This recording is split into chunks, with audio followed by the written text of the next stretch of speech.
Student, मैं कीर्ति परोहा कक्षा 12वीं जीव विज्ञान की क्लास में आपका बहुत स्वागत करती हूँ। बच्चे, इसके प्रीवियस वीडियो में हमने पढ़ा था मेंडलवाद से विचलन के अंतर्गत अपूर्ण प्रभाविता के बारे में, और आज हम पढ़ेंगे सह प्रभाविता के बारे में। चलिए बच्चों शुरू करते हैं। अब शुरू करते हैं सह प्रभाविता या कोडोमिनेंस। इसके पहले हमने पढ़ा था अपूर्ण प्रभाविता या इनकम्प्लीट डोमिनेंस, अर्थात प्रभाविता तो थी लेकिन कैसी थी? अपूर्ण थी, पूर्ण तरह से व्यक्त नहीं हो पा रही थी। अब हम पढ़ेंगे सह प्रभाविता या कोडोमिनेंस। जब किसी जीन के दोनों विकल्पी विषम युग्मजी में अपना समान प्रभाव उत्पन्न करते हैं तो इस दशा को सह प्रभाविता तथा ऐसे विकल्पी को सह प्रभावी कहते हैं। पहली कंडीशन क्या दे दी इनने? दोनों विकल्पी कैसे होना चाहिए? हेट्रोजाइगस, अर्थात विषम युग्मजी होना चाहिए।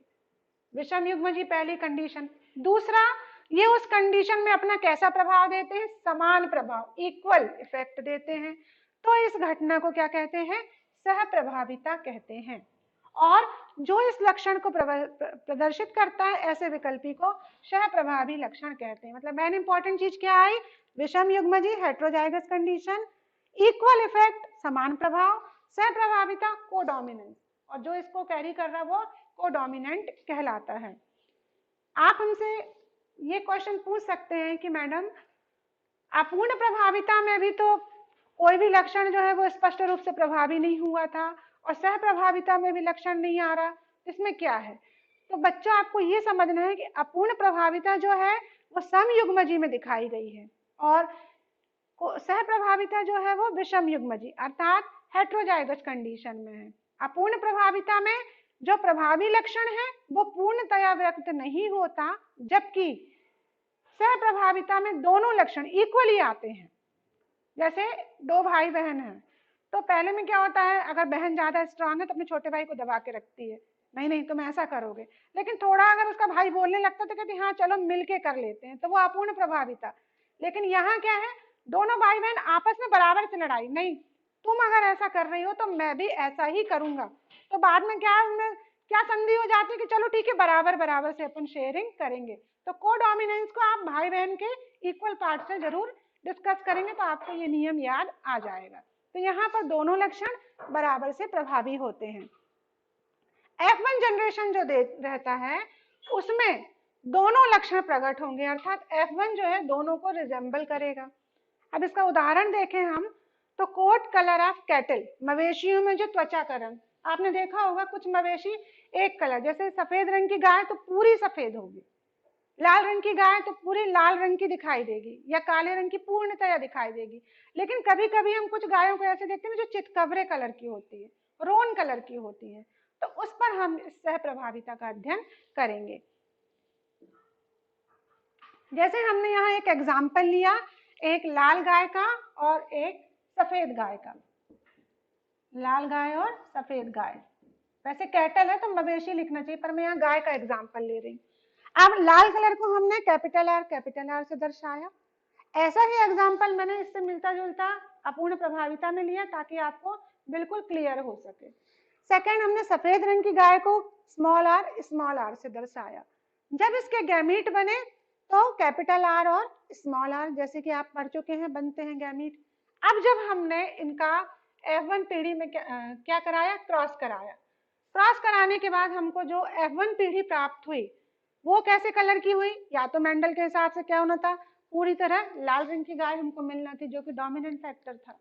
अपूर्ण प्रभाविता के हिसाब से गुलाबी रंग की हो जाना थी, लेकिन ऐसा नहीं, यहाँ पर कोडोमिनेंट यानी सह प्रभाविता हुई। लाल रंग ने कहा हम भी अभिव्यक्त करेंगे, सफेद रंग ने कहा नहीं नहीं तुम क्यों आओगे आगे, मैं भी साथ में चलता हूँ। तो उनने क्या किया, सफेद रंग के उसमें लाल रंग के क्या बन गए, स्पॉट बन गए। तो वो कैसा कलर बन गया, चितकबरा रंग या रोन कलर बन गया। ये जो रोन कलर है ये दर्शाता है कि जब विषम युग्मजी दशा में आते हैं तो यहाँ पर दोनों ही लक्षण समान रूप से प्रभाविता शो करते हैं, और इसको ही हम सह प्रभाविता कहते हैं। अगेन जब हम इसमें सेल्फिंग कराएंगे, यहाँ पर इसमें क्या हो गई, सेल्फिंग यानी स्वपरागण की क्रिया हुई। जब हमने स्वपरागण की क्रिया कराई, फिर से हम इसका पुनेट स्क्वायर बनाएंगे तो यहाँ पर इसके गैमीट आ गए capital R small R, again capital R small R. अब जब हमने इनमें फ्यूजन हुआ, क्रॉसिंग हुई, तो कैपिटल आर बन गई लाल कलर। अब again capital R small R बन गया रोन कलर, चितकबरा रंग। अगेन यहाँ देखें कैपिटल आर स्मॉल आर बन गया चितकबरा रंग, और यहाँ पर हम देखेंगे स्मॉल आर और स्मॉल आर क्या हो जाएगा, व्हाइट कलर।